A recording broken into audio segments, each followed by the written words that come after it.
안녕하세요. 작가 보일경입니다. 지난번엔 책 제목 짓는 방법에 대해 말씀드렸는데요.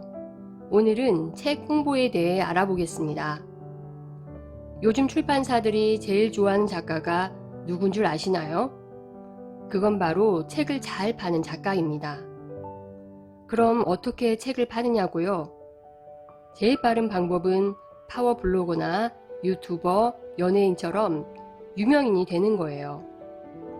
말도 안 되는 소리 같지만 사실입니다. 그렇다면 우리에겐 기회가 없는 걸까요? 물론 있죠. 많은 시간과 열정이 필요하고 효과도 미미하지만 작가라는 이름 때문에 가야만 하는 길, 이제 그 길을 알아보도록 하겠습니다. 책을 홍보할 수 있는 첫 번째 방법은 바로 블로그인데요. 제일 쉽고 만만한 방법이 아닐까 싶어요. 파워 블로그라면 말할 것도 없지만 평범한 블로그라도 열심히 하면 책 홍보에 도움을 줄 수 있습니다. 블로그에는 직접적인 광고보다 작가의 꾸준한 책 이야기를 쓰는 게 효과적인데요. 저의 두 번째 책 역시 홍보를 위해 썼던 블로그 글에서 출발했어요. 제 경험에 의하면 블로그의 이웃들은 부탁하지 않아도 입소문을 내주시더라고요. 하지만 받은 만큼 돌려줘야 한다는 사실도 절대로 잊지 마세요. 두 번째는 인스타그램인데요. 요즘 책 홍보용으로 가장 많이 활용되는 플랫폼입니다. 인스타그램으로 책을 홍보하고 싶으시다면 출간에 대한 계정을 따로 마련하고 출간 한 달 전부터 책, 북튜버, 서평 이벤트, 독서 모임, 서점에 관련된 사람들을 팔로우해 꾸준히 책을 광고하는 것이 좋습니다. 다만 하트와 클릭 수가 곧바로 판매로 이어지지 않는다는 사실 또한 기억하시기 바랍니다. 세 번째는 굿즈를 증정하는 방법입니다. 슬프지만 굿즈를 위해 책을 사는 사람들도 적지 않거든요. 책의 주제와 어울리는 참신한 굿즈를 찾아낼 수 있다면 그보다 흥미로운 마케팅은 없을 거예요. 제 주위에도 예쁜 머그잔 때문에 에세이집을 구매했다는 분들이 점점 늘고 있는 걸 보면 효과는 있는 것 같아요. 네 번째는 서평 이벤트인데요. 중소형 출판사 치고 이 방법을 쓰지 않는 데가 있을까 싶네요. 출판사도 하지만 작가가 개인적으로 서평 이벤트를 벌이기도 합니다. 물론 서평 이벤트만 전문적으로 하는 곳도 있는 만큼 절대 무료는 아닙니다. 서평 이벤트를 할 때는 블로그와 인스타그램, 페이스북 등 서평이 골고루 올라갈 수 있도록 배분하는 게 좋습니다. 저 역시 책 홍보를 위해 다양한 방법을 시도해 봤는데요. 사실 가장 확실한 방법은 북토크였어요. 출판사 며느리도 모른다는 판매 지수는 계속 떨어지기만 하는데 가만히 있으면 안 되겠더라고요. 어떤 분들은 지인들에게만 팔아도 몇백 권 될 거라고 생각하시는데요. 여러분도 나중에 알게 되시겠지만 1%도 안 되는 지인 구매는 별로 도움이 안 됩니다. 또 북토크라고 하면 많은 분들이 저자 사인회나 대형 서점에서 하는 멋진 이벤트를 떠올리실 텐데요.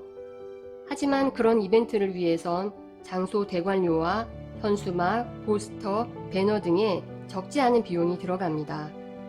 당연히 제가 했던 북토크도 그런 이벤트와는 거리가 멀었고요. 사실 제가 북토크를 시작했던 곳은 집에서 가까운 서점이었는데요. 오픈한 지 얼마 안 된 서점 대표님께선 무턱대고 찾아간 저를 오히려 반가워해 주셨어요.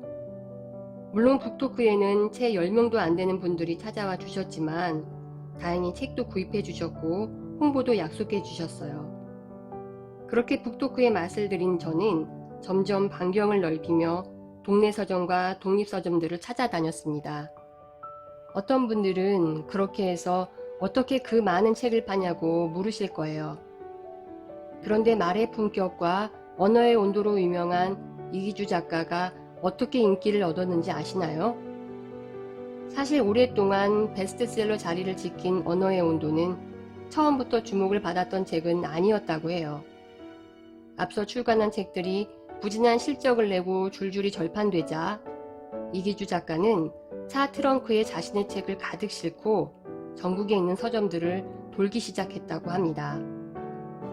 가다가 서점이 보이면 작가는 차를 세워 서점 주인을 설득해 자신의 책을 진열했습니다. 그리고 서점에 앉아 책을 읽다가 자신의 책에 관심을 보이는 사람이 생기면 일일이 이야기를 나누고 사인에 사진까지 찍어줬다고 해요. 그렇게 6개월이 넘는 시간 동안 하루도 빠뜨리지 않고 서점을 누빈 덕분에 이기주 작가는 두꺼운 도짝증을 확보할 수 있었던 거죠. 물론 북토크가 마냥 쉬운 것만은 아니에요. 경험해보니 북토크에는 책을 싫어하시는 분들도 오고 에세이를 읽지 않는다는 분도 오시더라고요. 때론 미국 문화와 교육에 관한 북토크에서 책이 아닌 유학 상담을 하기도 했고요. 늦은 밤까지 육아에 대한 고충을 들어주기도 했습니다. 하지만 그로 인한 낯선 만남과 새로운 경험이 싫지만은 않더라고요. 아마 코로나가 아니었다면 저는 아직도 벽에 걸어둔 전국의 서점들을 돌고 있지 않을까 싶은데요. 여러분도 자신의 책을 당당하게 홍보할 수 있는 용감한 작가가 되시길 바랍니다. 복작가의 글이 있는 방, 복글방의 글쓰기와 책쓰기에 관한 내용들은 책 브런치 하실래요를 바탕으로 하고 있습니다. 여러분께 도움이 되었다면 구독과 좋아요 눌러주시고요. 저의 책 브런치 하실래요도 꼭 읽어보시기 바랍니다.